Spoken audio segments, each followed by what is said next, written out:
Assalamualaikum warahmatullahi wabarakatuh. A'udzu billahi minasyaitonir rajim. Bismillahirrahmanirrahim. Alhamdulillahi rabbil alamin. Wassalatu wassalamu ala asyrafil anbiya'i wal mursalin wa ala alihi wa sahbihi ajma'in.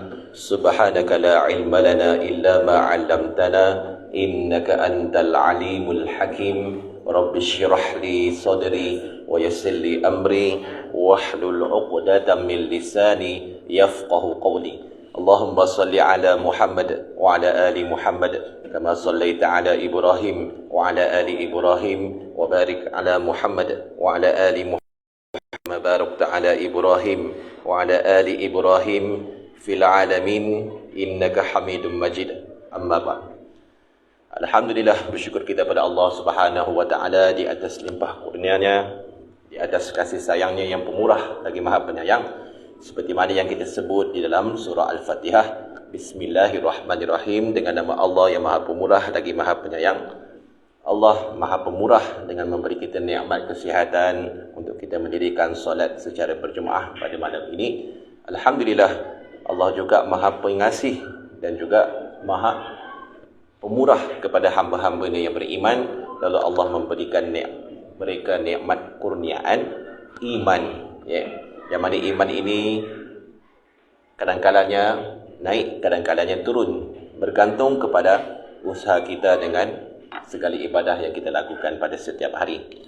Baik tuan-tuan, seperti mana yang telah disebut dalam surah Al-Fatihah, Bismillahirrahmanirrahim, maka perlulah kita memulakan segala perbuatan kita dengan ucapan Bismillahirrahmanirrahim.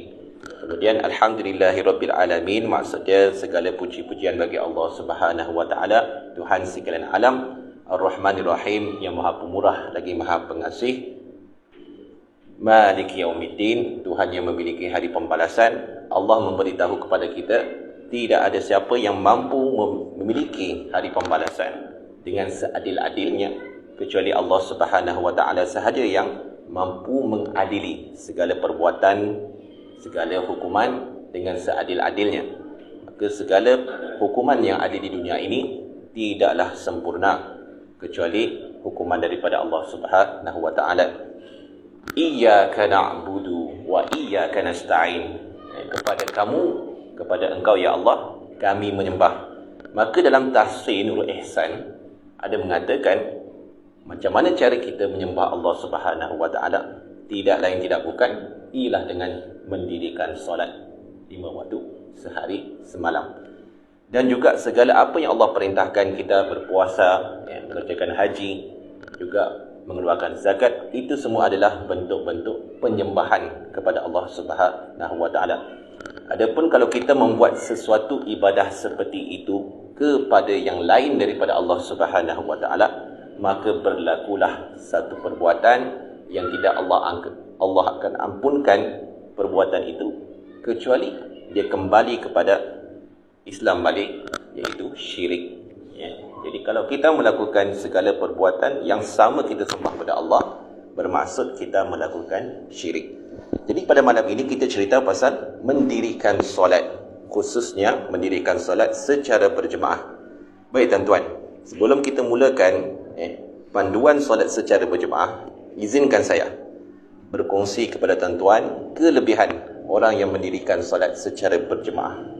Sekurang-kurangnya ianya dapat memberi tuan-tuan semangat, kepada saya juga, supaya kita sentiasa istiqamah, sentiasa berterusan untuk mendirikan solat secara berjemaah, sama ada di rumah ataupun di masjid.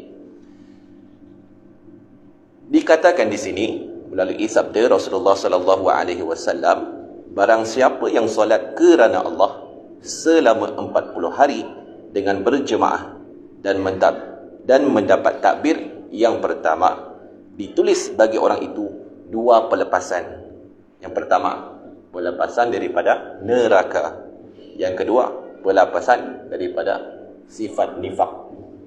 Ataupun kalau siapa yang melakukan nifak dipanggil munafik.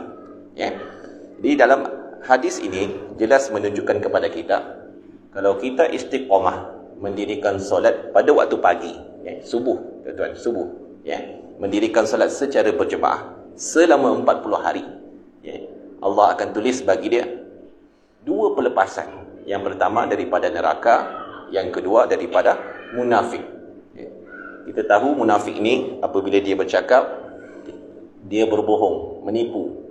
Apabila dia berjanji, dia mungkiri janji. Apabila diberi amanah, dia khianati amanah. Dan yang terakhir, apabila dia bergaduh, berkelahi, maka dia berlebih-lebihan dalam bergaduh. Jadi kalau kita cukup 4 sifat ini, maka jadilah kita orang munafik yang sempurna. Jadi kalau ada salah satu daripada 4 sifat ini, kita memiliki salah satu daripada sifat-sifat orang munafik, tak sempurna lagi. Jadi kalau kita mendirikan solat secara berjemaah 40 hari, waktu pagi, dan dapat takbir bersama imam, mesti pastikan dapat bertakbiratul ihram bersama imam. Jangan terlewat, bukan masuk rakaat kedua, bukan lepas iktidal, bukan waktu sujud, waktu takbiratul ihram. Jadi bila Pak Imam Allahu Akbar, kita kena Allahu Akbar. Itu maksudnya kita akan dapat takbiratul ihram bersama imam. Kalau kita ada was-was, Allahu Akbar, Allahu Akbar, sekali lagi Allahu Akbar, tak masuk-masuk juga dalam hati dia, aku solat fardu subuh, aku solat fardu subuh, aku solat fardu subuh. Jenuh tuan-tuan kalau ada orang penyakit was-was. Itu sebab dalam surah An-Nas ada sebut min syarril waswasil khannas minal jinnati wan nas. Yang mewaswaskan dalam hati manusia itu yang terdiri daripada manusia dan jin, syaitanah. Jadi siapa yang waswaskan hati kita? Manusia dan juga syaitan. Jadi siapa yang mendirikan solat secara berjemaah 40 hari, Allah akan berikan dia kebebasan daripada neraka dan juga daripada sifat munafik. Baik tuan-tuan, kita terus kepada panduan solat secara berjemaah. Bila kita berniat mendirikan solat secara berjemaah, waktu takbiratul ihram tu Allahu Akbar. Jadi persoalan saya, apakah yang wajib ataupun apakah rukun ketika niat solat? Soalan cupu emas. Siapa boleh jawab? Apakah rukun dalam niat? Selama ini kita mengaji dalam solat ada rukun. Bila berpuasa ada rukun. Bila mengerjakan haji ada rukun. Tapi dalam niat pun ada rukunnya. Jadi apakah rukunnya? Menghadirkan 3 perkara ketika berniat. Ini wajib tuan-tuan. Kalau tuan-tuan tak ada 3 perkara ini ketika niat, tuan-tuan punya niat tidak sah. Bila tidak sah, tuan-tuan punya solat tidak sah. Okey, apakah dia? Apabila seseorang itu bertakbiratul ihram, maka wajib di atasnya menghadirkan 3 perkara dalam hatinya. Niat dalam hati tuan-tuan, bukan dekat mulut. Mulut kena sebut Allahu Akbar, sambil itu hati berniat. Iaitu yang pertama, niat menentukan solat yang hendak didirikan. Sama ada solat itu solat zuhur kah, solat maghrib kah, solat isyak. Jadi maksudnya tuan-tuan kena sebut, salli sahaja aku solat fardu maghrib tadi. Kalau tuan-tuan tak sebut maghrib, tuan-tuan tak sebut isyak, tuan-tuan tak sebut zuhur, maka tuan-tuan punya solat akan menjadi solat apa? Solat sunat. Jadi solat sunat. Jadi maksudnya tuan-tuan punya niat tak sah untuk mendirikan solat fardu. Jadi tuan-tuan punya solat tak sah. Jadi tuan-tuan akan berhutang solat fardu. Itu bila nanti jumpa Allah nanti, macam mana tuan-tuan mau bayar hutang balik? Okey, yang kedua, niat solat mestilah fardu. Sebut fardu tuan-tuan. Sahaja aku solat fardu maghrib. Sebut fardu. Dulu saya pernah masuk dalam satu seminar yang dianjurkan oleh Jabatan Mufti Negeri Selangor. Dia bilang apa? Dia bilang, kalau kita tak sebut fardu, dia akan jadi sunat. Jadi Jadi tuan-tuan, kalau tuan-tuan solat sahaja, aku solat zuhur kerana Allah Ta'ala, jadi sunat. Solat itu solat sunat. Jadi tuan-tuan kena sebut fardu. Sahaja aku solat fardu maghrib. Ya, jadi pertama tadi mesti sebut apakah waktu dia, subuhkah, zuhurkah, asarkah, maghribkah, isya. Yang kedua mesti sebut fardu. Ya. Dan yang ketiga, niat mengerjakan solat. Mesti sengaja mendirikan solat. Tuan-tuan tak boleh sebut tak sengaja. Itu sebab dia sebut sahaja aku solat, sengaja aku solat, ataupun aku solat. Boleh juga.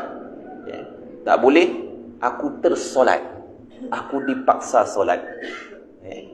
Itu kalau begitu niatnya tidak sah. Macam budak-budak tuan-tuan sekarang ni kan, kalau disebut kepada dia, kenapa sembahyang? Bapak suruh. Kalau tak buat kena rotan. Jadi dipaksa solat. Budak-budak tak apalah.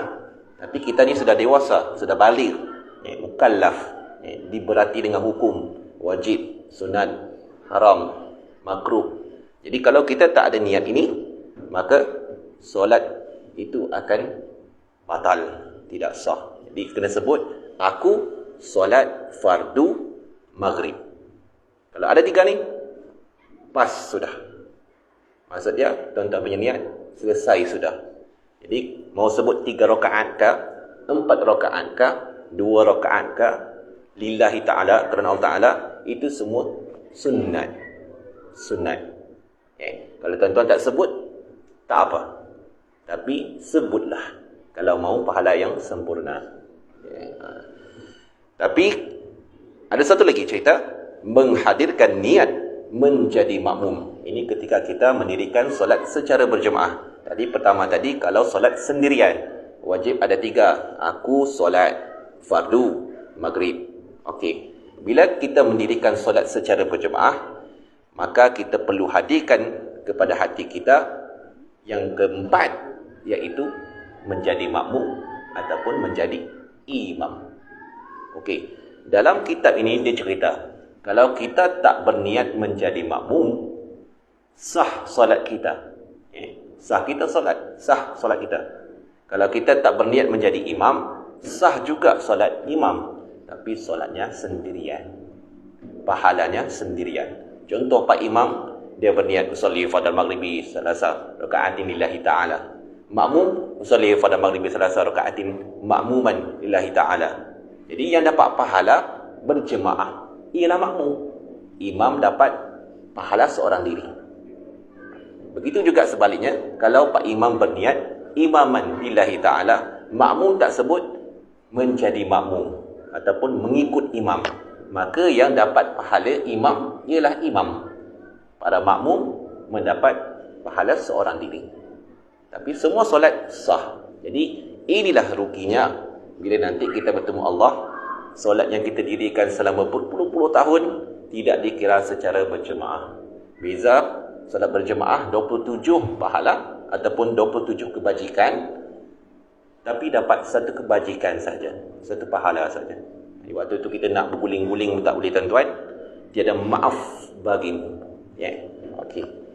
Kemudian dicerita pula macam mana cara kita mahu dapat fadilat takbiratul ihram. Apakah takbiratul ihram yang dikira kita mendapat takbiratul ihram bersama imam? Dicerita tadi, kalau kita dapat bertakbiratul ihram bersama imam, kita akan dilepaskan dengan 2 kebebasan. Tapi kalau kita tak jaga takbiratul ihram, kita tak akan dapat.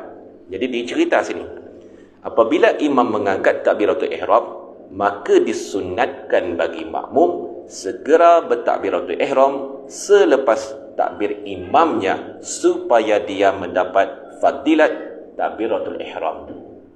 Okey. Nanti kita cerita apa bezanya fadilat dengan pahala. Dicerita fadilat dengan pahala. Okey, jadi siapa yang bila Pak Imam Allahu Akbar, kita kena Allahu Akbar. Jadi maksudnya itulah perbuatan ikut imam. Tapi kalau Pak Imam baru Allah, kita pun Allah Akbar, itu perbuatan yang menyamai dengan takbiratul ihram. Sama perbuatan. Dalam mazhab Imam Syafi'i, kalau sama serentak takbiratul ihram dia dengan imam, batal takbiratul ihram makmum. Ya. Tak boleh serentak takbiratul ihram bersama dengan imam. Ya. Batal. Jadi tuan-tuan, relax. Bagi peluang pada Pak Imam, selesaikan takbiratul ihram. Allahu Akbar. Kita pun Allahu Akbar. Okey? Itulah hadis yang baru saya cerita tadi. Hadis yang mengatakan siapa menghadiri takbiratul ihram selama 40 pagi, nescaya ditulis untuknya 2 kebebasan. Tadi telah sebut tadi. Itu fadilat, kelebihan orang yang mendapat takbiratul ihram bersama Pak Imam. Jadi siapa-siapa yang datang lewat, masuk rakaat kedua ke, lepas iktidal ke, waktu rukuk, dia tak akan dapat fadilat ni. Walaupun solat dia diterima sebagai solat berjemaah, tapi dia tak dapat fadilat takbiratul ihram. Jadi tuan-tuan, rugi tak? Rugi besar. Jadi nak kata kat sini, segala perbuatan apa yang berlaku dalam solat berjemaah tu, semua ada kelebihan. Ada dia punya kelebihan dia. Jadi tuan-tuan, ambil peluang, bersungguh-sungguhlah kita mendirikan solat secara berjemaah. Tak lama tuan-tuan. Jadi Imam Azhar tadi dia solat tak lama. Berapa? 15 minit, 20 minit begitu je. Kita solat kita bangun tidur sampai ke tidur balik 12 jam. Macam-macam kita buat kan. Boleh pula kita bersabar. Tapi dengan solat berjemaah ni kita kena sabar 15 minit, 20 minit je. Buatlah sungguh-sungguh tuan-tuan. Ya. Okey, seterusnya. Fadilat takbiratul ihram dapat dicapai dengan mengangkat takbiratul ihram sebaik saja imam selesai bertakbir mengikut Syara' Al-Muhazzab. Syara' Al-Muhazzab ni, kitab Al-Muhazzab ni karangan Imam Syafi'i. Okay. Jadi Imam Syafi'i mengatakan kalau mau dapat fadilat tadi tu, berdasarkan hadis tadi, kita kena takbiratul ihram lepas Pak Imam selesai takbiratul ihram. Okey. Kalau dia diganggu dengan was-was yang zahir. Zahir ni nampak, yang jelas. Kalau batin, dalam hati. Kalau zahir, Allah, itu yang zahir. Jadi kalau dia diganggu dengan was-was yang zahir ini, maka dia tidaklah mendapat fadilat takbiratul ihram.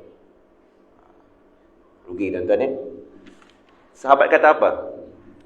Dia lebih rela hilang 100 ekor unta, bahkan berapa banyak unta, sebanyak bumi, sebanyak satu bumi, dia lebih sanggup hilang daripada dia terluput satu takbiratul ihram. Itu sahabat Nabi. Jadi tuan-tuan nak bezakan iman sahabat dengan kita, jauh tuan-tuan, sangat jauh. Itu sebab kita tidak boleh mengejek sahabat Nabi. Kalau kita mengejek sahabat Nabi, dia boleh menjatuhkan kita kepada kekufuran. Jangan mengejek Allah, jangan menghina Allah, jangan mengejek Nabi, jangan menghina Nabi, jangan mengejek sahabat Nabi, jangan menghina sahabat Nabi. Sebab semua urusan sahabat Nabi, walaupun mereka bergaduh, kalau diceritakan lepas wafatnya Nabi Muhammad SAW, berlaku satu pergaduhan yang sangat besar, dinamakan fitnatul kubra. Fitnah yang paling besar sekali dalam agama Islam, iaitu perebutan kuasa bagi jawatan khalifah. Di antara Sayyidina Ali dengan Sayyidina Muawiyah. Bergaduh tuan-tuan, berperang, berbunuh-bunuhan. Tapi itu sahabat Nabi. Maka mereka berbunuh-bunuhan. Kita tak boleh kata, oh Sayyidina Muawiyah ni jahat, oh Sayyidina Ali ni jahat. Apa ini? Siapa bunuh sahabat Nabi dia kafir. Kita pun kafirkan sahabat Nabi. Tak boleh. Segala urusan sahabat Nabi semuanya bergantung kepada Nabi Muhammad SAW. Kita tak layak menilai ataupun menghukum mereka dengan hukum yang tidak patut. Zalim ke, kufur ke, tak boleh ya. Okey, jadi jangan buat main-main. Okey, jadi dia cerita sini, sahabat Nabi ni sanggup hilang unta sebanyak bumi daripada terluput satu takbiratul ihram.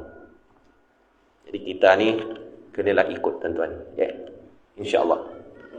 Kemudian menyebut takbiratul ihram tanpa mad. Selama ini kita baca takbiratul ihram panjang kan tuan-tuan? Allahu akbar. Panjang? Betul, panjang. Disunatkan bagi imam dan makmum mengucapkan takbiratul ihram tanpa mad. Ya. Pada mana? Pada perkataan Allah tu. Allah, ya.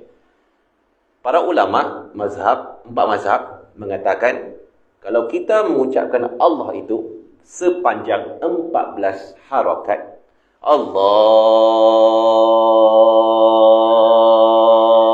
akbar, 14 harakat, batal dia punya takbiratul ihram. Ya. Batal ya. Tapi kalau kurang daripada 14 harakat, hukum dia sah. Tapi makruh. Sebab dibilang sini, sunat bagi imam dan makmum mengucapkan takbiratul ihram tanpa mad. Sekurang-kurangnya 4 harakat. Allahu akbar. Itu saja. Tak perlu dah Allah. Kan macam azan pula. Kan? Mentang-mentang suara dia sedap. Kan? Jadi makruh. 14 harakat batal. Okey, peraturan menyebut takbiratul ihram bagi imam dan makmum. Okey, ada juga peraturan bila menyebut takbiratul ihram bagi imam dan makmum. Bagi imam, hendaklah dia mengucap takbiratul ihram itu dengan suara yang lantang. Sama ada solat itu solat yang sirriyah, solat yang disuruh untuk baca perlahan-lahan, solat zuhur, asar, ataupun solat jahriyah, iaitu solat yang disuruh kita baca kuat-kuat, solat maghrib, subuh, isyak. Pada takbiratul ihram itu imam kena baca lantang, Allahu akbar. Kita tengok kan, bila zuhur, Pak Imam bila takbiratul ihram baca kuat juga. Okey, jadi dia kena sebut kuat. Sedangkan makmum pula dia mengucapkan takbiratul ihram dengan takbir-takbir yang lain dengan suara yang perlahan, kecuali jika dia menjadi mubaligh. Mubaligh ni pembenda pula kan? Maka hendaklah dia mengucap takbir-takbir itu dengan suara yang lantang. Tuan-tuan pernah pergi Mekah? Pernah pergi haji atau umrah? Tuan-tuan pernah tak pergi waktu bulan puasa? Waktu ketika mereka mendirikan solat tarawih. Ada pernah dengar tak? Bila Pak Imam sebut Allahu Akbar, tiba-tiba ada suara Allahu Akbar. Itulah mubaligh, iaitu orang yang menyampaikan segala pergerakan Pak Imam. Mungkin Pak Imam punya suara, orang luar-luar Masjidil Haram tu tak dengar. Jadi mubaligh ni tugas dia kena baca lantang lagi supaya orang dengar perbuatan imam sudah beralih ke rukun yang lain. Jadi boleh, dia seorang je boleh. Tapi kalau di Masjid Ubudiyah ni tak perlulah tuan-tuan. Dah pakai ni dah pun, masjid ni pun bukannya besar. Kalau besar macam Masjidil Haram tu, bolehlah. Ataupun masjid ini tidak ada speaker, orang perempuan di belakang sana tak dengar, bolehlah. Pak Imam dah berumur, tak boleh baca kuat. Jadi mubaligh yang duduk belakang tu selalunya tukang azan dah, Bilal. Dia bacalah kuat, boleh. Tapi alhamdulillah Masjid Ubudiyah ni serba lengkap. Aircon ada, speaker ada, sejuk tuan-tuan Jadi tak perlukan semua tu. Tidak sah serentak takbiratul ihram bersama imam. Pada perbuatan yang lain, kalau serentak dengan imam, hukum dia makruh. Rukuk serentak dengan imam, makruh. I'tidal serentak dengan imam, makruh. Sujud serentak dengan imam, makruh. Tapi takbiratul ihram kalau serentak dengan imam, dia kata apa dekat sini? Dia kata mengikut pendapat yang sahih, tidak sah sembahyang makmum yang serentak takbiratul ihram bersama dengan imam. Jadi macam mana tuan-tuan? Sahabat-sahabat Nabi ni saya bagi tahu tuan-tuan lah, macam mana cara solat Nabi Muhammad sallallahu alaihi wasallam dengan para sahabat. Inilah contoh ikutan yang perlu kita ikut.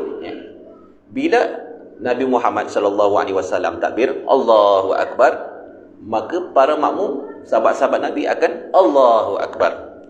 Bila Nabi Muhammad sallallahu alaihi wasallam rukuk Allahu akbar, barulah makmum rukuk. Bila imam bangun daripada rukuk, sami Allahu liman hamidah, barulah makmum Rabbana lakal hamd. Tapi yang kita perasan, ada antara kita waktu Pak Imam bangun, dia pun sudah bangun. Jadi kat sini tidak mengikut sunnah, maka hukum dia makruh. Jadi kalau tuan-tuan mau sunat dapat pahala, bagi can pada Pak Imam, selesaikan dulu dia punya perbuatan. Sebut Allahu Akbar, kita pun barulah bangun. Semua perbuatan dalam solat bagi Pak Imam selesaikan dulu. Dalam salam pun begitu juga. Bila Pak Imam Assalamualaikum warahmatullahi, ada pula makmum Assalamualaikum warahmatullahi, tak boleh, makruh. Jadi kena selesaikan. Imam kena selesai dulu. Assalamualaikum warahmatullahi, Assalamualaikum warahmatullahi. Kita makmum baru Assalamualaikum warahmatullahi, Assalamualaikum warahmatullahi. Inilah perbuatan yang dibuat oleh Nabi Muhammad sallallahu alaihi wasallam dengan para sahabat radhiyallahu anhum. Segala keridaan Allah kepada mereka. Jadi tuan-tuan mau pilih siapa, mau ikut siapa, mestilah kena ikut Nabi, mestilah ikut sahabat Nabi, sebab mereka semua confirm masuk syurga. Okey, salam serentak dengan imam menghilangkan fadilat berjemaah. Dengar betul-betul, segala perbuatan dalam rukun kecuali takbiratul ihram, kalau serentak dengan imam, dia makruh, tapi dia menghilangkan, mengurangkan fadilat ataupun pahala salat berjemaah. Tuan-tuan bayangkan, rukuk serentak dengan imam, i'tidal serentak dengan imam, dah kurang 27, 26, 25, 24, 23, 22, 21, 20. Silap-silap pahalanya tinggal satu orang diri sahaja, kan rugi.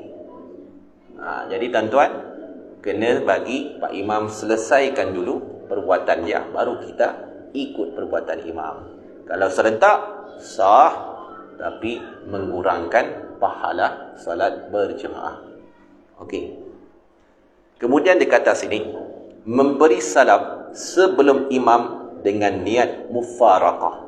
Mufaraqah ni maksudnya berpisah daripada imam, tidak mahu ikut imam. Okey, bolehkah kita ni sengaja atau tidak sengaja saja-saja mufaraqah, keluar daripada solat ketika solat berjemaah? Tuan-tuan pernah fikir? Tak pernah kan? Jadi di buku ini ada sebut, jika makmum memberi salam sebelum imam dengan niat mufaraqah, berpisah dari imam, maka hendaklah ditilik, ditengok, dikaji kenapa dia berbuat demikian, dengan alasan-alasan yang membenarkan. Kalau tidak, solatnya batal. Contoh, dia mufaraqah daripada imam sebab Pak Imam sudah terlebih rakaat. Patutnya salat maghrib 3 rakaat saja, Pak Imam terlupa, dia masuk ke rakaat keempat. Jadi kita ni kena ikut tak? Jadi bilang tadi, segala perbuatan imam kena ikut, betul? Kalau tak ikut, batal, betul? Tapi kalau Pak Imam sudah menambah rukun solat, kita sedar, kita tak boleh ikut. Kalau tuan-tuan ikut, batal solat tuan-tuan. Kalau makmum tak sedar, dia ikut juga, dia pun 2 kali 5 dengan Pak Imam, terlupa, jadi tidak batal. Yang batal orang yang sedar, Pak Imam ni rakaat keempat, kenapa dia masuk rakaat keempat? Pantai je lah, hantam sajalah kan, dia pun naik juga. Dia naik, batal sudah solat dia. Jadi apa yang perlu buat? Dia kena duduk, duduk kat sini tunggu Pak Imam. Lepas tu buat apa? Kita kena sunat mengingatkan Pak Imam dengan sebutan Subhanallah, tasbih. Jadi kalau Pak Imam tak faham juga, macam mana tuan-tuan? Subhanallah, Pak Imam diam. Makmum kedua pula, Subhanallah, diam juga dia. Jadi Pak Imam pun tak tahu. Makmum ketiga, Subhanallah, tak buat, diam juga. Masuk makmum keempat, duduk Pak Imam. Batal solat makmum keempat. Jadi macam mana mau buat? Kita diberi dua pilihan. Pertama, mufaraqah. Kita terus niat keluar daripada solat berjemaah. Terus, Assalamualaikum warahmatullahi, Assalamualaikum warahmatullahi. Ataupun orang tak nak putuskan solat, dia tunggu Pak Imam sampai Pak Imam selesai dia punya apa yang dia terlupa tu. Biar Pak Imam selesai satu rakaat tu, dia duduk balik, dia bagi salam, kita pun follow. Assalamualaikum warahmatullahi. Kita tak ikut imam.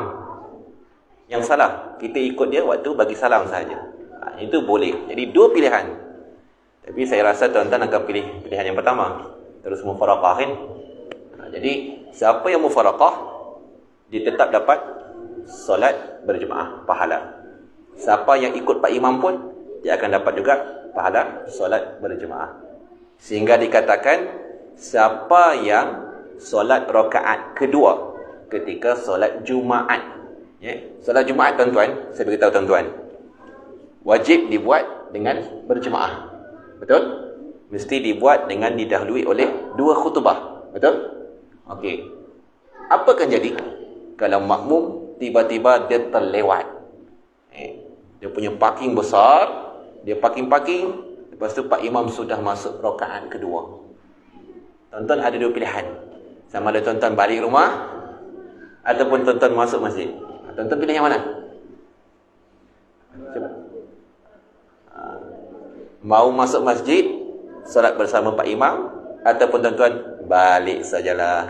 Kenapa? Dah habis rakaat kedua, apa lagi mau solat Jumaat? Habis sudah. Jadi macam mana? Solat Jumaat dikira sah selagi kita dapat bersama Pak Imam satu rakaat. Jadi kalau Pak Imam masuk rakaat kedua, kita masih boleh masuk solat berjemaah dengan Pak Imam, solat Jumaat.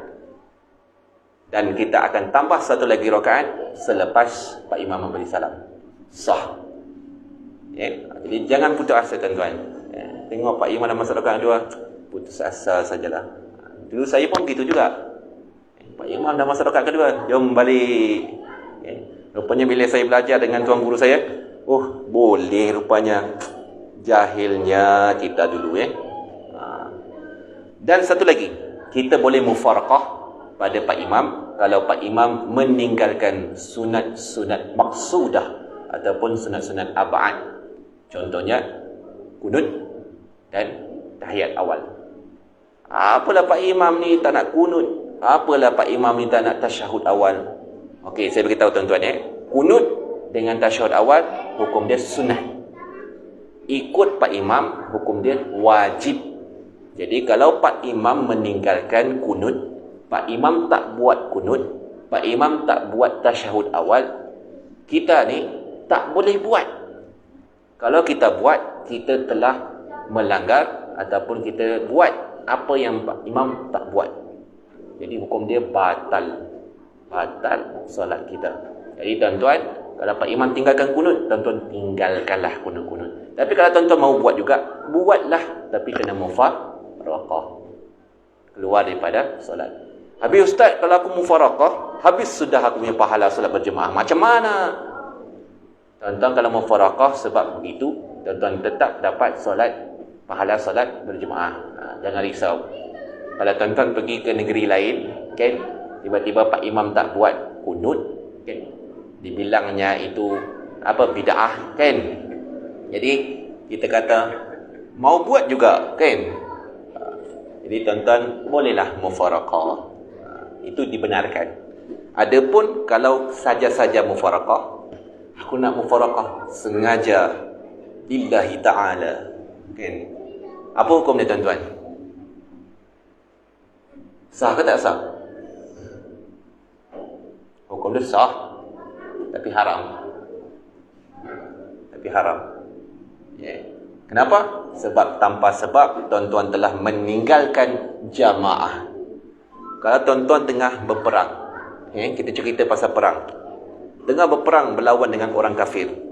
Tuan-tuan ghostan, guhid ghostan, patah balik. Aku takutlah berperang, patah balik. Apa hukum dia? Ya, berdosa. Ini macam tu juga kita salat berjemaah. Kita dalam jemaah.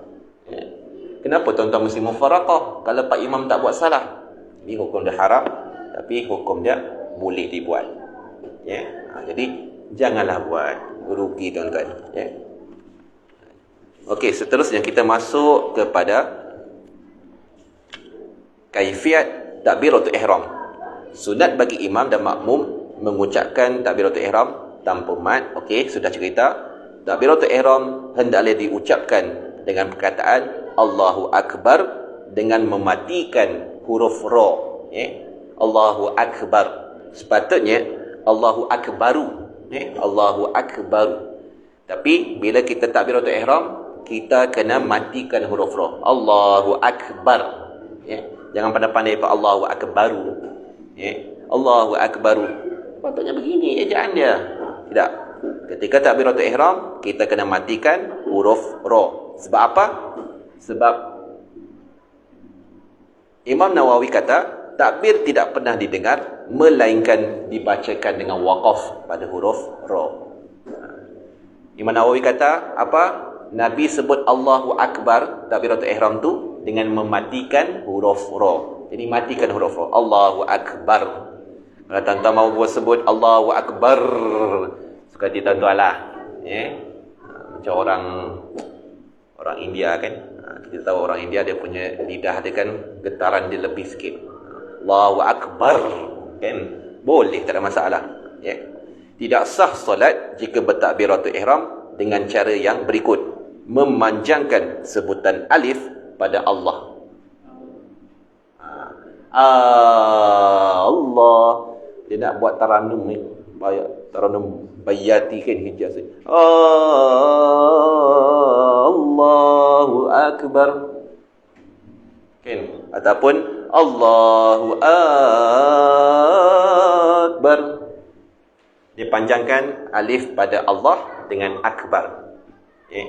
Jadi sebutan dia Allah ataupun akbar, maka solatnya batal. Jadi jangan cuba-cuba nak sedap sikit suara tes. Allahu Akbar. Tak payahlah tuan-tuan. Batal sudah. Kenapa? Kalau kita tambah alif itu menjadi panjang, dia menjadi satu pertanyaan. Contoh kan, Allahu Akbar, Allah Maha Besar. Betul? Tapi kalau tuan-tuan sebut Allahu Akbar, dia akan soal, adakah Allah Maha Besar? Sudah, kita pula mempersoalkan dia. Tuan-tuan tak tahu bahasa Arab. Jadi orang Arab dengar, ni apa ini? Dipersoalkan balik Allah tu Maha Besar. Kan? Jadi sebut biasa-biasa tuan-tuan. Allahu Akbar. Allahu Akbar. Okey, yang kedua, menambah alif selepas huruf ba pada perkataan akbar. Contohnya dibaca Allahu Akbar. Okey. Jadi di sini dia telah mengubah maksud akbar tu Maha Besar, kan, menjadi maksud rebana ataupun gendang. Jadi Allah gendang. Jadi orang Arab dengar, apa orang ini sebut Allah gendang? Kalau kita faham maksud dia, akbar tu gendang, kita faham maksud dia, kita sebut juga, dia boleh menjatuhkan hukum kufur. Berhati-hati tuan-tuan. Jadi tuan-tuan kita tak tahu kan? Sekarang saya dah bagi tahu. Jangan cuba-cuba sebut Allahu Akbar. Sedap, tambah sikit, sedap sikit. Tak payah sedap-sedap tuan-tuan. Batal solat. Jadi jangan buat begitu. Jika dia mengulang ataupun dia menggetarkan sebutan ra pada akbar, hukum dia sah sebab dia tidak mengubah maksud. Jadi bolehlah Allahu Akbar. Kan?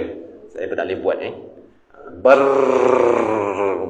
Jangan vrum vrum vrum lepas tu sudahlah. Kan? Itu jadi lain pula. Jadi Allahu akbar. Boleh. Yang tak boleh Allahu akbar. Itu tak boleh. Tuan faham tak? Saya ni kalau bercerita banyak cerita, saya takut melalut pula Takut tuan-tuan pun pening sudah kan. Okey. Jika imam mengangkat takbir dengan mana-mana cara yang salah itu, makmum tidak boleh ikut Pak Imam. Jadi kalau Pak Imam sebut Allahu Akbar, bye-bye Pak Imam. Allahu Akbar, bye-bye Pak Imam. Allahu Akbar, bye-bye Pak Imam. Jangan ikut. Kalau ikut juga, tuan-tuan punya solat tak sah. Okey? Jika seseorang itu mengangkat takbiratul ihram tanpa suara sedangkan makmum tidak mengenalinya, maka tidak boleh diikuti. Ni sebutnya. Kalau tuan-tuan tak kenal Pak Imam ini, tak kenal lah. Contohnya Imam Azhar sakit perut. Naiklah imam siapa-siapa tak, kita pun tak kenal. Siapa ini tak kenal? Dia baca Allah. Dia tak sebut apa-apa. Dia baca perlahan. Jadi hukum dia kita tidak boleh ikut imam itu. Kalau tuan-tuan ikut, batal solat tuan-tuan. Kerana apa? Sebab kemungkinan imam itu bacaan dia tak betul. Itu sebab dia baca perlahan. Kenapa mau takut kalau bacaan betul? Jadi baca kuat-kuat. Jadi dibilang sini, kalau Pak Imam tak dikenali, kita tak kenal siapa dia tak baca kuat takbiratul ihram, jangan ikut. Ya. Okey. Jika imam mengangkat takbiratul ihram tanpa niat, maka solat para makmum sah kerana niat itu perkara yang sulit sama seperti hadas. Tuan-tuan tahu ke Pak Imam berhadas? Terkencing ke, terkentut ke, terberak ke? Ya? Tak tahu kan? Sama juga macam niat. Tuan-tuan tak tahu niat Pak Imam. Sama ada dia berniat menjadi imam ataupun niat dia batal. Kita tak tahu. Jadi kita follow sajalah Pak Imam. Jadi makmum akan dapat pahala solat berjemaah. Imam tidak akan dapat pahala solat berjemaah ataupun solatnya batal. Jadi jangan risau tuan-tuan. Habis Pak Imam batal macam mana Ustaz? Pak Imam dia batal, kita tak batal. Sebab apa? Sebab kita tak tahu Pak Imam itu salah niat dia. Kecuali kalau kita nampak Pak Imam dengan mata kita ada tahi di baju dia. Itu tuan-tuan tak boleh lah. Nampak tahi? Pejam mata. Tak nampak. Ini selalu berlaku tuan-tuan Saya ceritalah. Kita ni mazhab Syafi'i betul. Bila kita mengerjakan haji, tawaf mesti ada wuduk. Betul? Kan? Jadi di sini adalah jemaah-jemaah dulu-dulu kan. Dia buat macam mana tuan-tuan? Tak nampak. Terlanggar perempuan kan. Pum, terkena perempuan. Batal lah sudah wuduk. Tak nampak. Buat tak nampak. Pum, terseret kena kan. Terasa dah. Tak nampak. Apalah tak nampak. Batal. Itu sebab kita waktu pergi mengerjakan haji, kita boleh berpindah mazhab. Dibenarkan. Nanti tuan-tuan belajarlah. Nanti ada mutawif akan ajar cara-cara dia. Kita tak boleh saja-saja tuan-tuan. Jika imam membaca surah Al-Fatihah tanpa suara dalam solat lantang, maghrib, subuh, isyak, dia baca surah Fatihah tak ada suara ataupun dia baca pelan-pelan, dia pula seorang yang tidak dikenali, maka solat makmum di belakangnya tidak sah. Solat subuh, solat maghrib, solat isyak, rakaat pertama, rakaat kedua kena baca kuat. Jadi kalau Pak Imam tak baca kuat, kita tak kenal Pak Imam itu, maka solat makmum yang ikut dia tidak sah. Ini cerita kalau tuan-tuan pergi musafir, pergi mana-mana, sembahyang dekat surau di belakang stesen minyak, tak kenal siapa ini. Lepas tu dia baca, dia tak baca kuat, dia baca perlahan. Jadi hukum dia tidak sah. Jadi kena pastikan imam yang tidak dikenali itu kena baca kuat. Jika dia pandai, sudah tentulah dia membaca dengan suara yang kuat, yang lantang. Sebab apa? Kita takut bacaan surah Fatihah dia tak betul. Kan Fatihah itu rukun qauli, rukun bacaan. Kalau salah bacaan walaupun tertinggal sabdu iyyaka na'budu wa iyyaka nasta'in, dia baca iyyaka na'budu wa iyyaka nasta'in, batal tuan-tuan. Dia kena jaga surah Fatihah tu elok-elok. Iyyaka na'budu wa iyyaka nasta'in ihdinas siratal mustaqim. Ihdinas siratal mustaqim. Tapi masalah sekarang ni, orang-orang sekarang dia baca salah. Bismillahirrahmanirrahim. Rahim tu, ra tu dia masukkan ke dalam huruf ha. Rahim. Ada sabdu ke ha? Ada tak sabdu? Tidak ada. Jadi Bismillahirrahmanirrahim. Jadi tuan-tuan kena perelokkanlah bacaan surah Fatihah. Carilah guru-guru siapa, imam mazhab kita ada, yang sentiasa ada di masjid. Betulkah bacaan surah Fatihah? Pak Imam, mari sini. Betul, tengok bacaan aku. Pas. Okey, pas. Oh, tuan-tuan yakin betul? Jadi tuan-tuan tak yakin. Bila tak yakin, tuan-tuan was-was. Bila tuan-tuan was-was, tuan-tuan tak khusyuk dalam solat. Bila tak khusyuk dalam solat, apa jadi? Kita pun solat dalam keadaan tak yakin. Itu yang kita tak nak. Jadi bila kita belajar ini, tuan-tuan yakin tak? Jadi bila kita yakin, barulah kita solat dalam keadaan tenang, dalam keadaan yakin. Mau sambung ke? Mau buka soalan?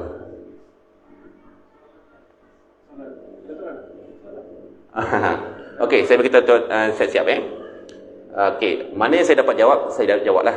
Tapi mana yang saya rasa ragu-ragu untuk jawab, saya akan bawa ke next punya ceramah Sebab saya pun ada tanggungjawab tuan-tuan Kita ni, orang kata ustaz ni tak semuanya hebat kan. Jadi kalau saya bagi fatwa yang salah, saya yang bersalah kan. Jadi kalau saya mampu jawab, saya jawab. Kalau saya tak mampu, saya akan bawa ke next kuliah.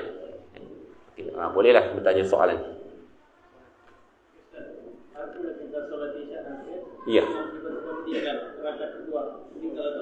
Oh. Jadi macam mana kita mau menggali, berhenti atau makmum yang dekat tu ganti macam mana? Okey. Maksud dia meninggal, maksud dia semua sekali lah Pak Imam batal solat, sama ada dia meninggal ke, terkentut ke, terberak ke, apakah dia akan pergi keluar daripada solat. Okey, kalau dia meninggal, okey, makmum yang depan tu, okay, dia kena angkatlah keluar daripada jemaah, angkat, bawa ke tepi, lepas tu kita sambung balik solat. Dan seorang makmum, Bilal ataupun imam rawatib, imam ganti, dia akan maju ke depan untuk menjadi imam. Sebab apa? Sebab zaman Nabi Muhammad SAW pernah berlaku ketika Nabi sakit. Nabi sakit, Nabi suruh Sayyidina Abu Bakar menjadi imam. Okey. Pada suatu hari Rasulullah SAW sudah sihat, maka beliau pun pergi ke masjid untuk mendirikan solat berjemaah. Abu Bakar nampak Nabi datang. Bila Nabi datang, apa yang dibuat oleh Sayyidina Abu Bakar? Dia mengundur ke belakang, dia masuk ke barisan saf makmum. Nabi Muhammad maju ke depan menjadi imam. Asalnya Sayyidina Abu Bakar imam, dia bertukar menjadi makmum. Rasulullah SAW pula dia makmum, dia bertukar menjadi imam. Boleh. Jadi kalau situasi begitu, rakaat kedua sudah kan, Pak Imam meninggal ataupun terkentut, keluar daripada jemaah. Jadi salah seorang kena naik. Bilal ke apakah naik menjadi imam. Jadi kalau kita ni ada sifat perikemanusiaan, kita kena, yang lain-lain kena bawa ke tepi dulu, imam yang meninggal sudah tu, kan? Lepas tu kita solat, lepas tu dah sudah solat, kita tengok mana dia imam tu. Boleh juga berhenti. Kalau dia, selalunya kita akan berhenti kan? Ya, selalunya kita akan berhenti. Okay? Takkan kita biar dan tadi hidup lagi kan? Kita sembahyang habis kan meninggal dia sudah kan? Tak boleh pula. Jadi sebenarnya boleh tuan-tuan. Itu dibolehkan kita mufaraqah. Itu kuzuran, boleh. Jadi tuan-tuan, kalau begitu jadinya, uruskan imam semua, tengok settle ke tidak. Kalau imam tu hidup lagi, telefon ambulans apa semua kan. Kalau sudah meninggal, tuan-tuan bagi dia elok-elok, siap-siap semua kan. Sambunglah solat balik. Lepas solat tu, tuan-tuan buatlah apa yang patut pada jenazah kan. Jadi sambung balik solat berjemaah, dia tidak orang kata apa ya, tidak meluputkan fadilat berjemaah. Hanya saja pahalanya tidak sempurna lah. Itu sajalah. Ya. Okey.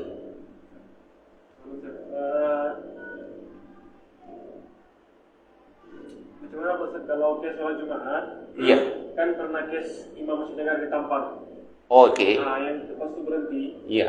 Jadi sepatutnya macam mana? Adakah perlu berhenti untuk selamatkan imam tu daripada dipukul terus oleh orang tu, ataupun yang di imam tu ditampar tu dia keluar lepas tu ada orang menggantikan, ataupun macam mana? Ya. Okey, dalam hal ni kita cerita pasal usul fiqh lah kan. Kita kena mengelak daripada kemudaratan kan. Jadi kalau kita biar Pak Imam tu kena pukul, confirm dia masuk hospital kan. Jadi kita boleh mufarakah. Saya rasa Pak Imam pun mufarakah juga tu. Nak kena penampar pang kan. Kalau ditunggu juga tuan-tuan kan. Jadi batal solat semua. Pak Imam batal lah solat semua. Jadi bawalah ke tepi lah orang sakit tu kan. Kalau perlu dibawa ke hospital, bawa lah ke hospital kan. Panggil lah ambulan apa semua kan. Jadi Pak Imam buat balik solat Jumaat, tak ada masalah. Selagi ada waktu. Ya, selagi ada waktu. Sebab apa? Itu dipanggil solat mu'adah. Solat ulangan. Ya. Ya.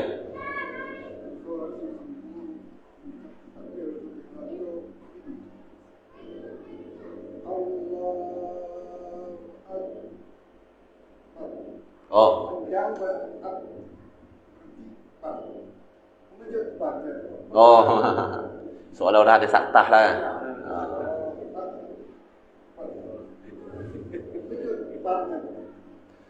Okey, dalam hukum tajwid kan, kita dipanggil mencuri bacaan Quran bila kita bernafas kan, ketika baca Quran. Sama juga macam kita takbiratul ihram. Ya. Dia mengubah maksud tak? Allahu Akbar. Gitu kan? Aknya tu lama. Ya. Tapi dia bernafas kah? Tidak.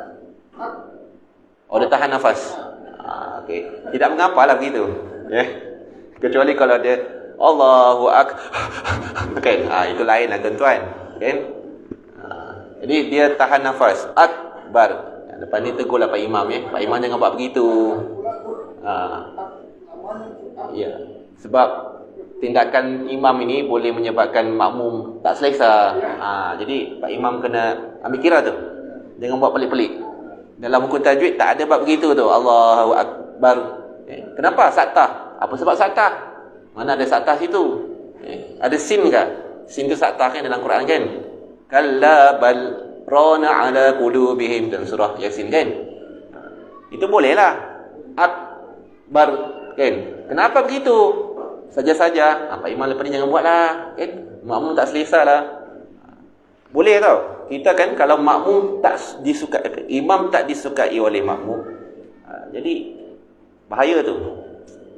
Dia tak sesuai tu, tak bagus. Nanti solat tak khusyuk. Jadi imam kena meraihkan makmum. Makmum tak selesa. Kenapa baca begitu? Kan? Saya punya suka lah.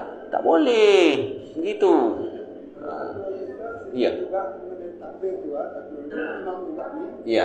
Barnya tidak dengar. Okey. Okey. Dia cerita tadi, kalau tuan-tuan kenal imam dia, memang macam itulah tabiat dia, tak apalah. Dia sebut, tapi dia baca perlahan. Kita kenal. Pak Imam ni kalau dia sebut takbiratul ihram begitu je. Okeylah. Tapi kalau tuan-tuan tak kenal dia, okay, tak siapa dia, Allahu Akbar. Diam kita pun. Sebut ke tak sebut? Tak boleh. Jadi batal lah. Kalau tak dikenali. Tapi kalau kenal sudah. Oh, kalau imam ni macam ni bacaan dia. Imam ni bacaan dia macam ni. Tak ada masalah. Tapi tuan-tuan tegurlah Pak Imam tu. Lepas solat kita, Pak Imam jangan mendatangkan fitnah kan. Ni fitnah ni semua ni. Tak boleh buat fitnah-fitnah ni. Tuan-tuan sebutlah. Kalau Pak Imam kata aku tak mau sebut, macam tu Pak Imam lepaskan jawatan je lah. Kan? Betul tak? Kalau mau jadi imam kena beramanah lah. Itu saja sebenarnya tak ada masalah.